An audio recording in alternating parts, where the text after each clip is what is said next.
Bienvenidos a Mundo QA.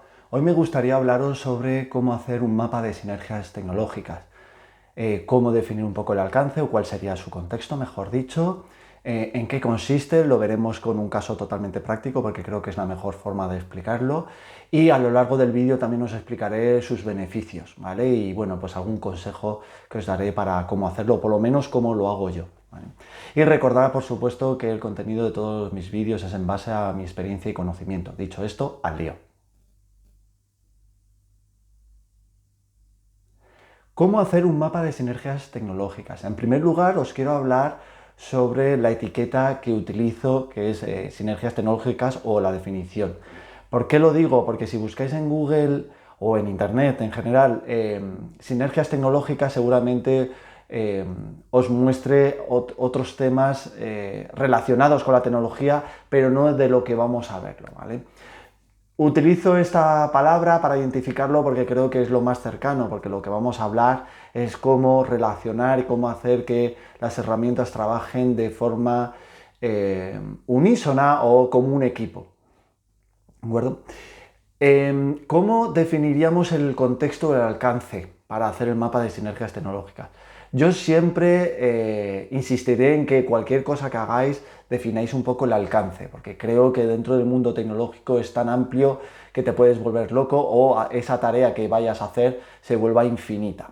¿De acuerdo? Entonces, en este caso, el mapa de sinergias tecnológicas va a cubrir desde la definición de las historias de usuario, ¿no? O requisitos, si lo hablamos de forma metodología clásica, hasta los despliegues de esas funciones, de esas historias de usuario en los entornos no productivos y productivos, ¿vale? No vamos a entrar, o el mapa de sinergias tecnológicas habitualmente no cubre lo que sería la monitorización de los entornos productivos, que no es mala idea quizás, pero como siempre digo, es por limitar el alcance, ¿vale? Y que no nos volvamos locos. ¿Cuál es la idea del mapa de sinergias tecnológicas? Pues como bien sabéis, hay muchísimas herramientas en el mercado donde muchas de ellas hacen lo mismo, cada uno, pues bueno, con sus características. Y entonces es muy habitual que en una empresa salgan herramientas como setas. Además, porque muchas veces, pues cada área, departamento, equipo, proyecto, como lo queráis definir, pues se va como montando su isla de herramientas, ¿vale? Y cuando haces este mapa de sinergias tecnológicas, lo primero que te puedes encontrar es que hay herramientas duplicadas, herramientas que hacen lo mismo, ¿vale? Entonces, es importante el tener claro qué es lo que tienes, ¿vale? Eso es en primer lugar. Y en segundo lugar, cómo se comunican entre ellas. Porque el potencial que, para mi gusto o en mi opinión, tienen las herramientas es cuando las empiezas a comunicar entre ellas. Porque esto lo que vas a generar primero es mayor coordinación, vas a generar información y, lo más importante, trazabilidad, que hablaremos en otro vídeo sobre cómo generar trazabilidad, o lo que yo llamo trazabilidad aeronáutica. ¿Okay? Pero es importante y haces al final que trabajen como equipo, como los compañeros que tienen a tu alrededor, ¿no? Que trabajáis como equipo para obtener un resultado, ¿no? Una nueva funcionalidad en ese producto. Pues esto es lo mismo, esas herramientas los vamos a tratar como si fueran compañeros también, ¿vale? Que se comuniquen entre ellas de tal forma que saquen un producto y te ayuden a ti a verificar la trazabilidad y también a verificar que se está cumpliendo ese procedimiento de calidad que has definido inicialmente desde un punto de vista filosófico, como digo yo, o manual, ¿vale? Que recordemos, y esto es el siguiente punto, que normalmente se hace este mapa de sinergias tecnológicas acompañando a ese assessment o descubrimiento. Por lo que os he dicho, porque habitualmente en ese descubrimiento defines ese procedimiento de calidad que se debería de aplicar inicialmente, ¿vale? Con etapas, como os comenté, y acompañas ese mapa de sinergias tecnológicas para indicar cuáles son los puntos, cuáles son las comunicaciones que hay existentes y cuáles habría que mejorar, o quizás qué nuevas herramientas habría que poner o eliminar porque están duplicadas. Eso sería la teoría. Si os digo la verdad, en la práctica nunca lo he hecho justo acompañando el assessment o el descubrimiento. ¿Por qué no? Pues no sabría deciros. Yo creo que me siento más cómodo cuando pasa como un mes tras ese assessment, porque conoces un poquillo más, porque esto siempre ocurre. Al final, cuando te pones a aplicar ese assessment, descubres nuevas cosillas, ¿vale? Entonces, pues al final, si os digo la verdad, lo hago como un mes a posteriori o algo así. Cuando veo que tengo esa foto, me siento más cómodo con esa visión global que deberías de obtener del assessment. Dicho esto, vamos a ver cómo hacemos el assessment. Como os decía, lo vamos a hacer a través de la pizarrita, creo que es lo más sencillo, un ejemplo práctico. ¿Vale? Entonces vamos a empezar primero con la identificación, ¿vale? De nuestros compañeros, de esas herramientas, ¿vale? Para ir dibujando el ecosistema tecnológico que tiene pues, nuestro proyecto, empresa, dependiendo del enfoque o el perfil que tengáis dentro de la empresa, ¿vale?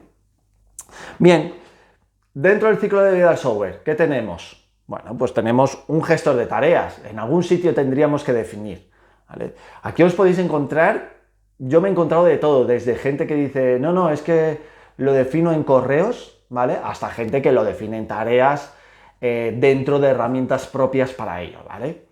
Pero bueno, un gestor de tareas. Y entonces yo lo que hago normalmente es un cuadradito, pongo un gestor de tareas. Si os estáis preguntando qué herramienta utilizo para hacer estas cosas, pues alguna herramienta para dibujar, ¿vale? El draw.io, Visual, si tenéis Microsoft, Lucid, una herramienta para dibujar, de documentación básicamente, ¿vale? Tenemos un gestor de tareas. ¿Dónde gestionáis el código? Pues habrá empresas que dicen, tenemos Subversion, hay otras que tendrán repositorios distribuidos, un GitLab, un Bitbucket, lo que sea, ¿vale? Un Mercury, a lo mejor, más antiguos, ¿vale? Entonces, bueno, pues un gestor de código. Os vais a encontrar que podéis tener un gestor de código. Es el que gestiona código. Os podéis encontrar que tenéis herramientas duplicadas. Es lo más habitual, es muy normal por lo que os comentaba al principio, ¿vale? Bien, podéis tener una herramienta o quien analiza el código, ¿no?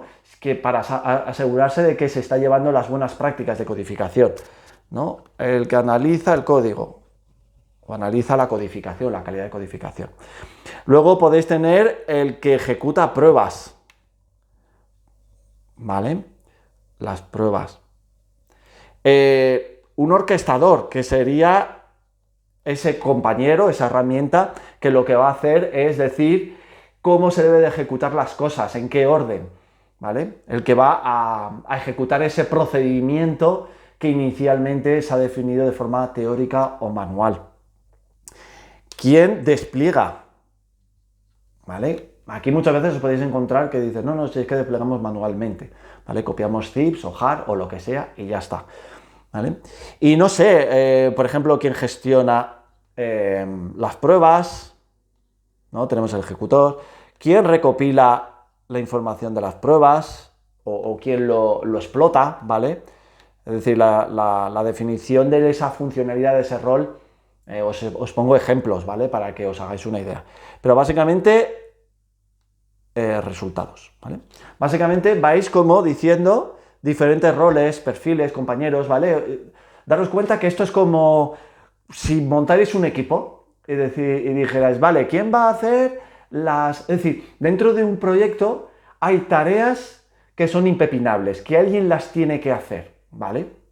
Entonces, me da igual que le pongáis el rol de Product Owner, QA, o no importa qué rol lo va a hacer, pero hay ciertas funciones que hay que llevarlas a cabo. Entonces, esto es lo mismo. Es primero sacar las funciones que se tienen que llevar a cabo dentro del ciclo de vida del software.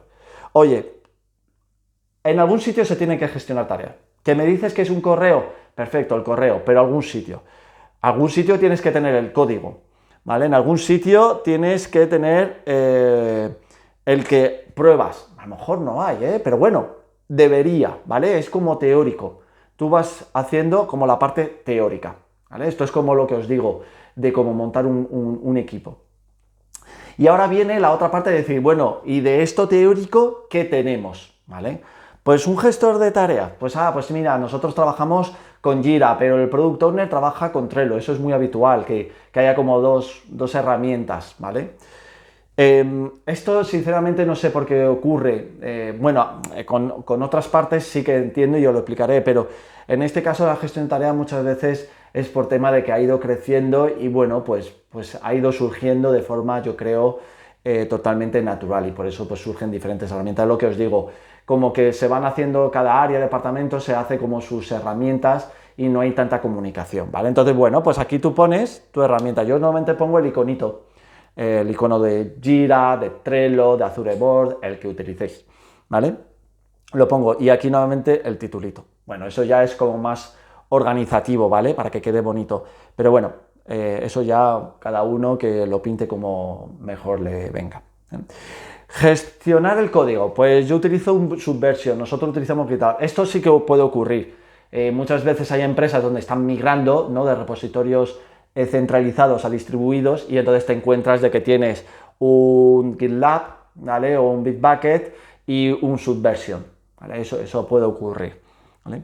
¿Quién hace un análisis histórico? Pues nosotros tenemos un Key1 o nosotros tenemos un Sonar Cloud, Sonar Cube, lo que sea, un PMD, lo que sea, ¿vale?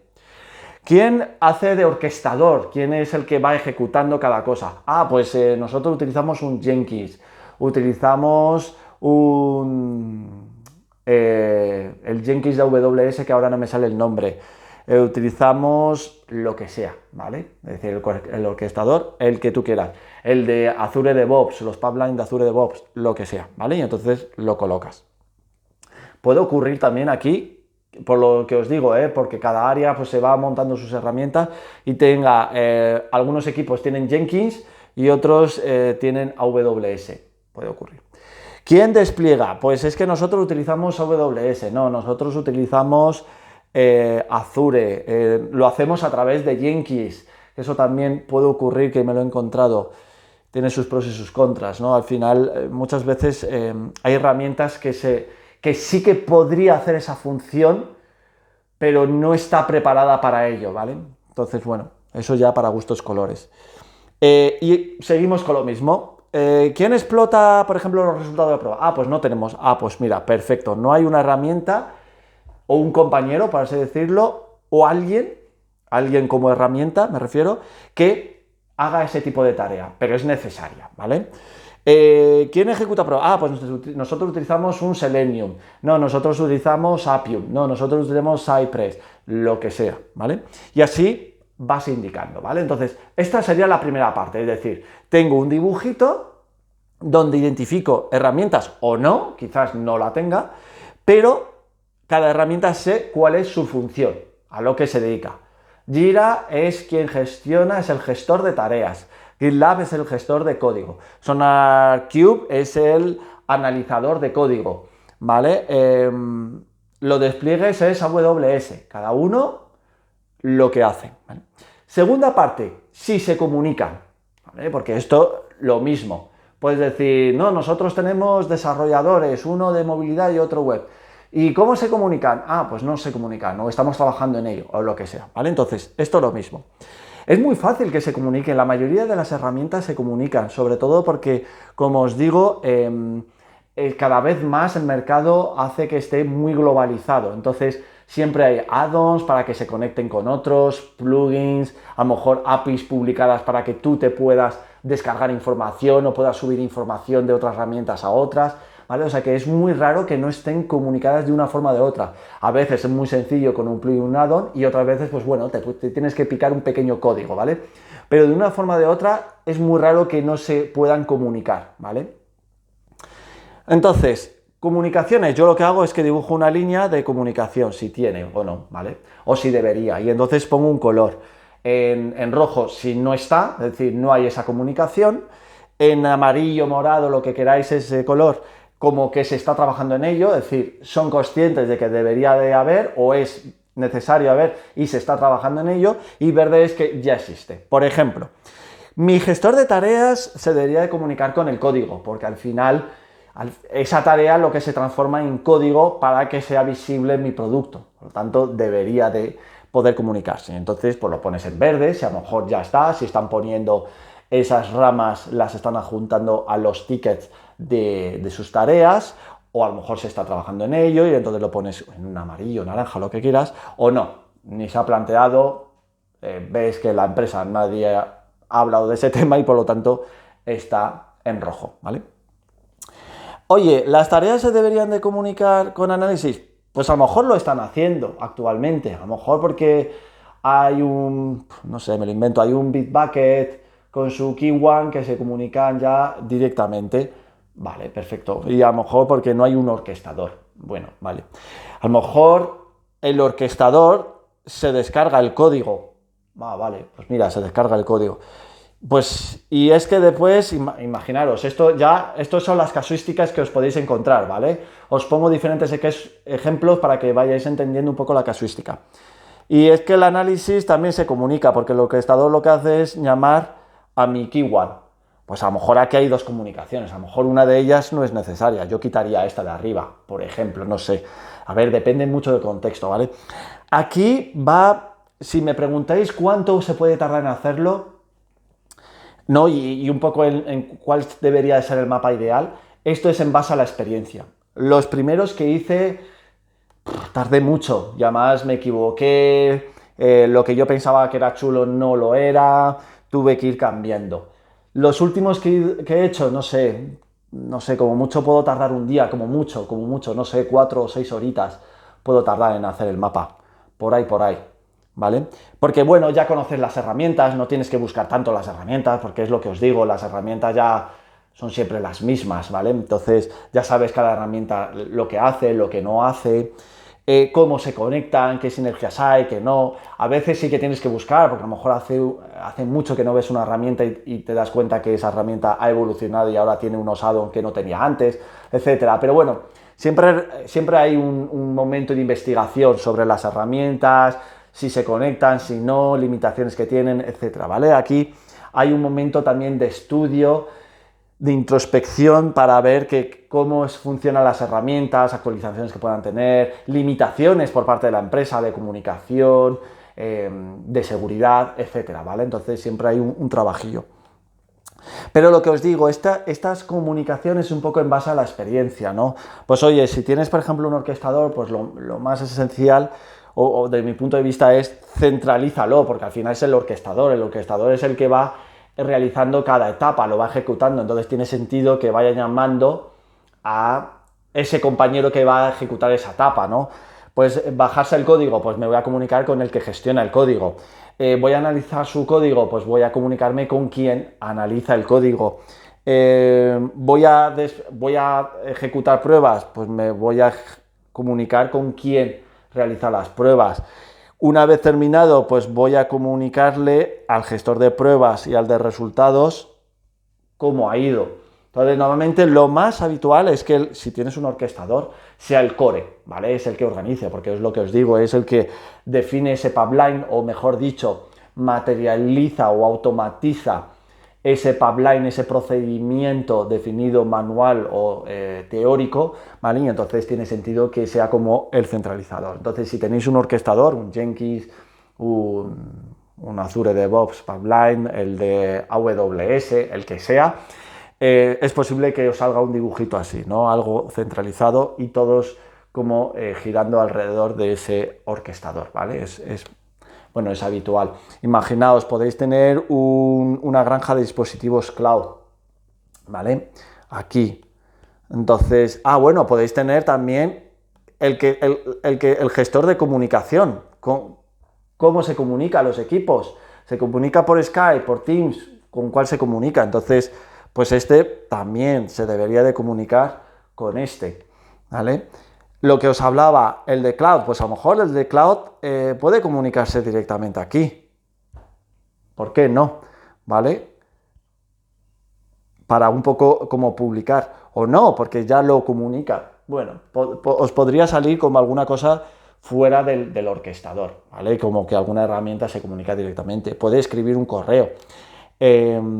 Por ejemplo, otro aspecto importante es, os hablaré de ello un día, todas estas herramientas generan datos. Cada herramienta almacena datos, datos que habitualmente no se explota, ¿vale? Como por ejemplo, datos relacionados con las versiones que se despliegan, funcionalidades que se están desplegando, cómo ha ido el análisis de código. Al final, entonces, tú aquí puedes tener un recolector de datos, que lo que hace es recopilar todos los datos y tener una foto de cómo ha quedado esa versión, en qué momento, cuál era el estado a nivel de datos. Es como un análisis de sangre. Os lo contaré más lentamente en otro vídeo, ¿vale? Que no lo quiero hacerlo más largo esto. Entonces, por ejemplo, puedes tener el gestor de tareas con tu gestor de pruebas, porque se relacionen. Eso tiene sentido, ¿no? Pues oye, yo tengo mis tareas que las relaciono con las pruebas que voy a llevar a cabo. Y entonces lo que hace mi orquestador es que parte de esas pruebas, como estarán automatizadas, pues luego se comunicará y le dirá al gestor de pruebas, oye, pues he hecho 4, o sea que, no sé, pues he hecho un 50% de las pruebas que tienes asignadas en este sprint.